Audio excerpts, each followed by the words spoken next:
नमस्कार। आज इलेक्ट्रोहोम्योपैथी चिकित्सा जगत के लिए एक बहुत ही विशिष्ट दिन है।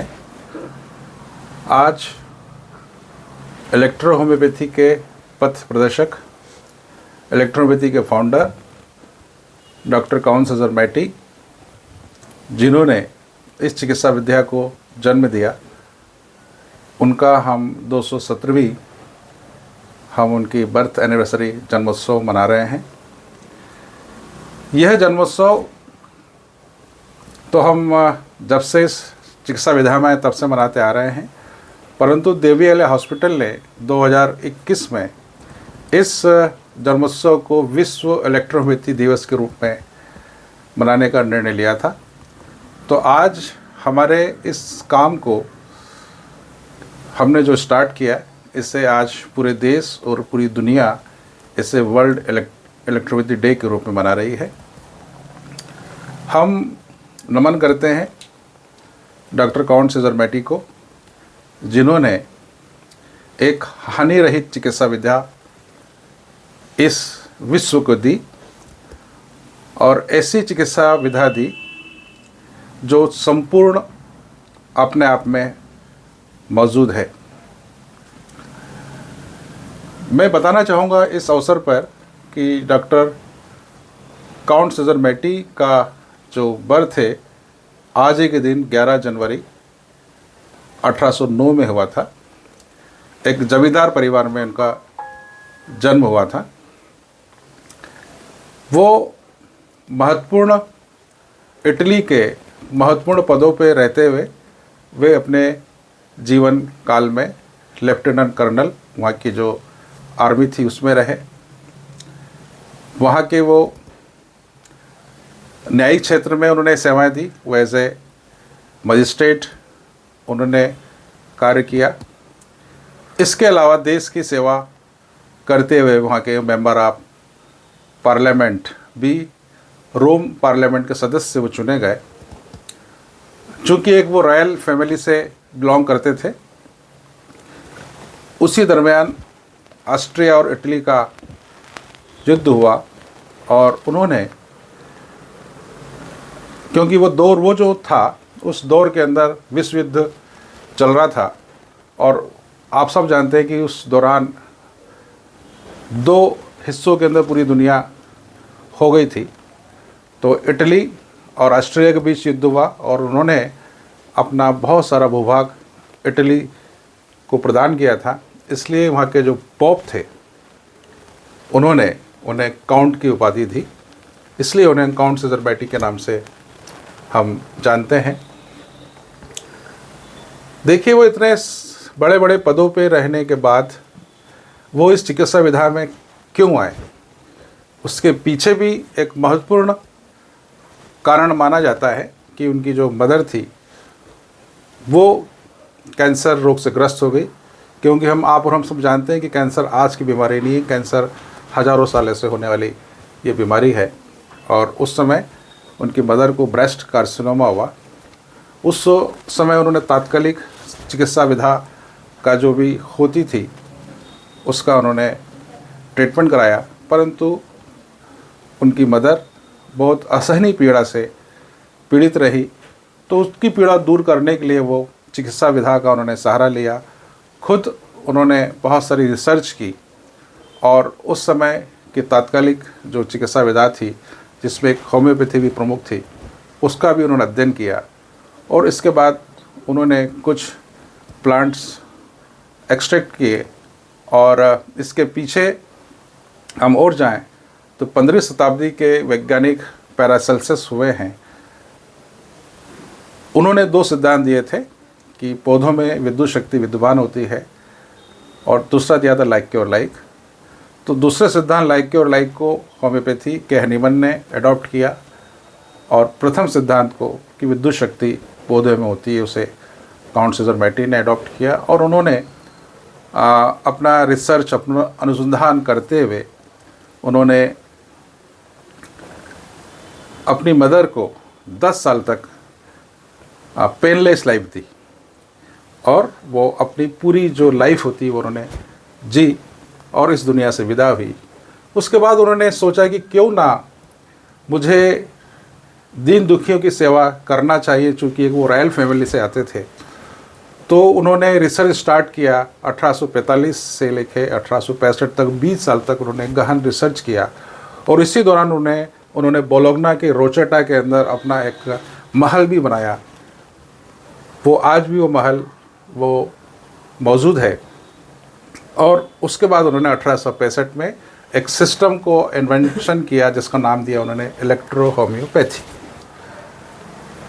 उसी दौरान इटली के सेंट थेरेसा कॉलेज में, वहाँ का जो सरकारी जो हॉस्पिटल था सेंट थेरेसा, वहाँ पर उन्होंने लगभग 20,000 मरीजों का उन्होंने ट्रीटमेंट किया उनके 2 सहयोगियों के साथ में। और उसी दौरान उन्होंने अपनी इस चिकित्सा विधा को पूरे विश्व के अंदर पहुंचाना स्टार्ट किया। 1885 के अंदर भी हमारे भारत के अंदर ये इलेक्ट्रोपैथी चिकित्सा विधा पहुंच गई।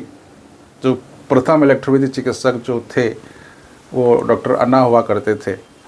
उन्हीं के साथ के एक फादर मुलर जो थे वो भी उन्हीं के साथ के थे। तो फादर मुलर इंडिया के अंदर मैंगलोर के अंदर उन्होंने एक लेप्रेसी हॉस्पिटल स्टार्ट किया, और उन्होंने वहाँ पर काउंट सीजर मैटी की एक स्टैचू भी लगाई हुई है। अभी भी वो स्टैचू वहाँ पे मौजूद है। उसके अंदर भी लगभग 2,000 रुपये काउंट सीजर मैटी ने वहाँ से उनको प्रदान किए थे। तो इस प्रकार से ये चिकित्सा विधा पूरे विश्व में फैलती गई, और उन्होंने इस चिकित्सा विधा को आगे बढ़ाते हुए उन्होंने कई हजारों मरीजों को ट्रीट किया, और कैंसर पर उनका विशेष उनका अनुसंधान था। और उसी बीच उन्होंने 1890 के आसपास ब्रिटेन के इंग्लैंड में स्थित लंदन के ब्रॉम्पटन हॉस्पिटल के अंदर उन्होंने इलेक्ट्रोपैथी मेडिसिन का क्लिनिकल ट्रायल किया, और हजारों मरीजों पर इस मेडिसिन का क्लिनिकल ट्रायल हुआ। और ये देखा गया कि ऐसे मरीज जिनकी 2 बार 3 बार सर्जरी हो चुकी थी और वो इलेक्ट्रोपैथी ट्रीटमेंट उन्होंने लिया और कैंसर उनका ठीक हो गया। तो इस प्रकार से उन्हीं के कार्यकाल में ही ये सिस्टम पूरी देश और दुनिया में पहुंच चुका था, और हमारे देश में भी इस इलेक्ट्रोपैथी को स्थापित करने वाले डॉक्टर अनिल सिन्हा हुए हैं। उन्होंने भी अपने जीवन काल में लेप्रेसी और कैंसर के हजारों लाखों मरीजों को ट्रीट किया।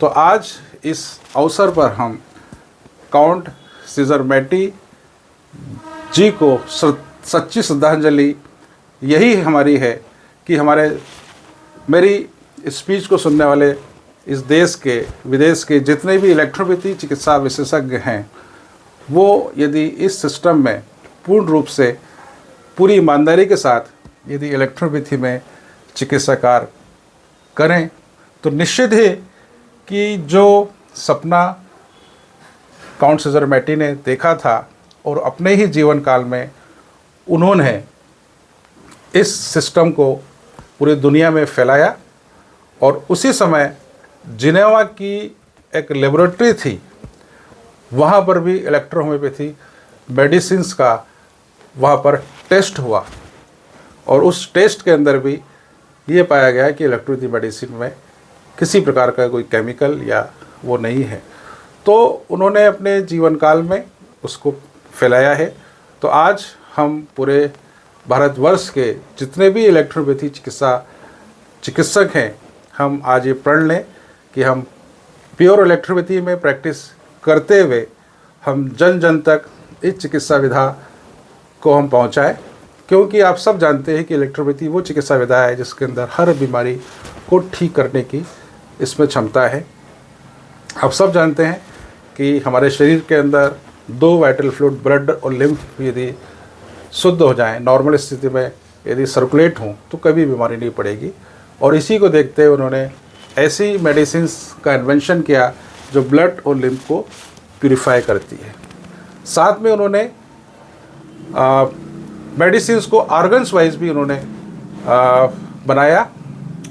तो हम देखते हैं कि हमारी जो इलेक्ट्रोपैथी की मेडिसिन है ये टारगेट मेडिसिन कही जाती है। जैसे आज हम बोलते हैं कि कीमोथेरेपी के अंदर कि हम टारगेट थेरेपी दे रहे हैं, तो हमारी इलेक्ट्रोपैथी मेडिसिन भी एक टारगेट थेरेपी का ही काम करती है।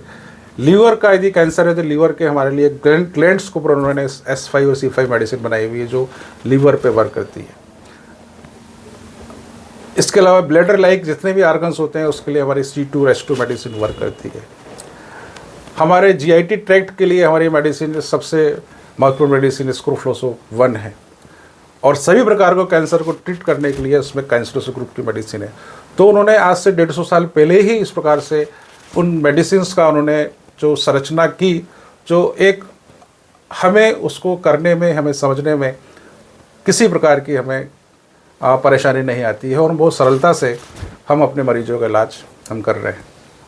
तो हमारी सच्ची श्रद्धांजलि यही होगी कि हम सभी इलेक्ट्रोपैथी चिकित्सक मिलकर हम मरीजों की सेवा करें, और यदि हम सेवा करेंगे तो निश्चित ही कि इलेक्ट्रोपैथी आगे बढ़ेगी, हमें क्लिनिकल एविडेंस मिलेंगे, और कोई भी प्रदेश सरकार या भारत सरकार इसको अपने सिस्टम में लागू करने से रोक नहीं सकती है।